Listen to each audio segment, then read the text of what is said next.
Hello बच्चों, let's start this question. So this question says, so that P plus Q is equal to Q plus P. यहाँ पर हमें show करना है कि P plus Q is equal to आपका Q plus P है। तो देखिए बच्चों, इस क्वेश्चन का जो आपका की कॉन्सेप्ट है ये आपका क्या है, वेक्टर एडिशन पर बेस्ड है। इस क्वेश्चन का जो आपका की कॉन्सेप्ट है ये आप पर क्या है, वेक्टर एडिशन पर बेस्ड है, या फिर ये कॉम्यूटेटिव प्रॉपर्टी को क्या करता है, फॉलो करता है। चलिए इस क्वेश्चन को हम प्रूव करते हैं। तो जो लेट्स हम मान लीजिए कि ये आपका क्या है, दो वेक्टर उसने बोला है, ये वेक्टर क्या आपका पी वेक्टर है और एक दूसरा वेक्टर है ये वेक्टर आपका क्या है, क्यू वेक्टर है। ये आपका पी वेक्टर है और ये आपका क्यू वेक्टर है। तो अगर हम इन दोनों वेक्टर्स का समेशन करेंगे तो इन दोनों वेक्टर्स का जो समेशन होगा वो क्या होगा, डायगोनल होगा, या फिर हम ऐसे लिख सकते हैं। तो देखिए हम यहाँ से कह सकते हैं, हमें इसकी प्रॉपर्टी के बारे में पता है कि जो ये वेक्टर है इसको पी वेक्टर और प्लस क्यू वेक्टर, ये आपका पी वेक्टर है और ये वेक्टर ये आपका क्यू वेक्टर, इसको हमने नाम दे दिया A B C is a triangle.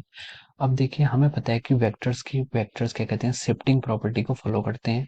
तो अगर हम यहाँ पर से बीसी वेक्टर के पैरेलल एक और साइड्स को वेक्टर को ड्रॉ करें, ये आपका क्या है, बीसी वेक्टर के पैरेलल एक वेक्टर है, और वैसे ही हम ए बी वेक्टर के पैरेलल भी एक और वेक्टर साइड को ड्रॉ करें तो ये आपका क्या बन जाता है, पैरेललोग्राम बन जाता है।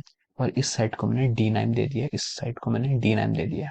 तो अब देखिए, अब हम यहाँ से कह सकते हैं कि A B vector plus of our B C vector को हम यहाँ से क्या लिख सकते हैं, ए सी वेक्टर लिख सकते हैं।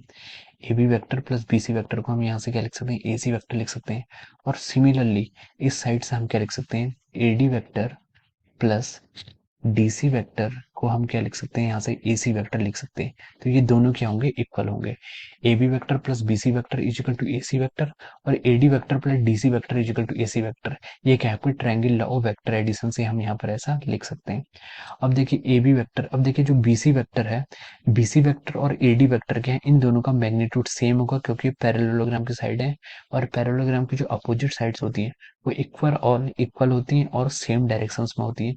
तो हम कह सकते हैं कि अगर ये आपका क्यू वेक्टर है तो हम इसको भी क्या बोल सकते हैं, क्यू वेक्टर बोल सकते हैं। और अगर ए बी आपका पी वेक्टर है तो हम इसको भी क्या बोल सकते हैं, पी वेक्टर बोल सकते हैं। तो चलिए अब हम इसको हम मान लीजिए इक्वेशन नंबर 1 कहते हैं और इसको हम इक्वेशन नंबर 2 कहते हैं।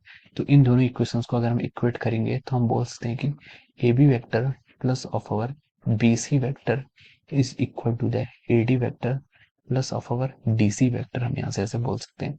अब देखिए ए बी वेक्टर कितना है आपका, पी वेक्टर है, प्लस बी सी वेक्टर कितना है आपका, क्यू वेक्टर है, is equal to A D vector कितना है आपका, यहाँ से क्यू वेक्टर है, प्लस डीसी वेक्टर को हम क्या लिख सकते हैं, पी वेक्टर लिख सकते हैं। तो हमने यहाँ से देखा कि पी प्लस क्यू को हम क्या लिख सकते हैं, क्यू प्लस पी लिख सकते हैं। तो ये क्या है, आपकी कॉम्यूटेटिविटी प्रॉपर्टी को सेटिस्फाई करता है। तो इस क्वेश्चन को प्रूव करने के लिए हमने पैरेललोग्राम का यूज किया है, पैरेललोग्राम वेक्टर एडिशन हमने यहाँ पर यूज किया है। तो I hope you all understood this concept. Thank you so much and best of luck.